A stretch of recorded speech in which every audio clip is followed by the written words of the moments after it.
নমস্কার বন্ধুরা, আমার কুকিং ভিডিওতে আপনাদের সকলকে স্বাগত জানাই। আজকে আমি বানাবো এঁচোড় চিংড়ি। তার জন্য আগে থাকতেই আমি এঁচোড় আর আলুকে সেদ্ধ করে রেখে দিয়েছি। আর লাগছে পেঁয়াজ, ধনেপাতা, এটা হলো আদা, রসুন, টমেটোর পেস্ট।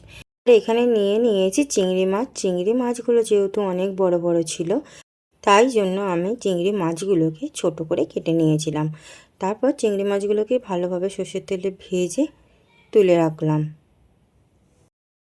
ওই কড়াইয়ের তেলে এবারে দিয়ে দিলাম এঁচোড়গুলোও আমি বেশ ভালোভাবে লাল লাল করে ভেজে তুলে রাখবো।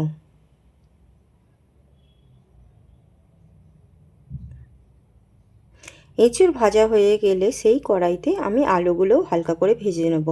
আলুগুলো যেহেতু আমার বেশি সেদ্ধ হয়ে গেছে, তাই জন্য অল্প ভেজেই তুলে রাখলাম।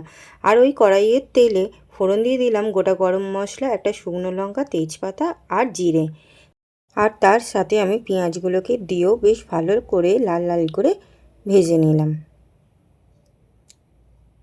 পেঁয়াজগুলো লাল লাল করে ভাজা হয়ে গেলে বেটে রাখা মশলাটা দিয়ে দিলাম।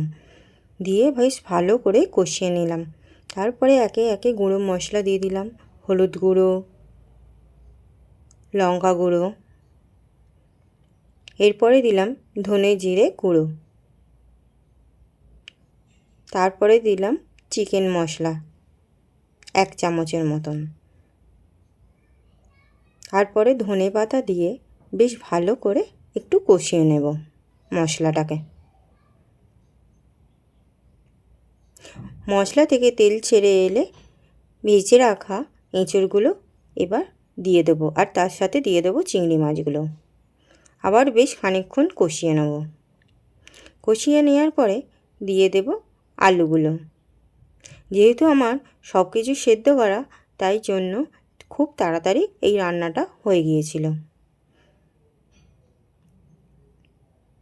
সামান্য একটু জল দিয়ে ফুটতে দেব। একটু ফুটে এলেই তার মধ্যে দিয়ে দেব ধনেপাতা, আর ধনেপাতা দিয়েও সামান্য একটু ফুটতে দেব।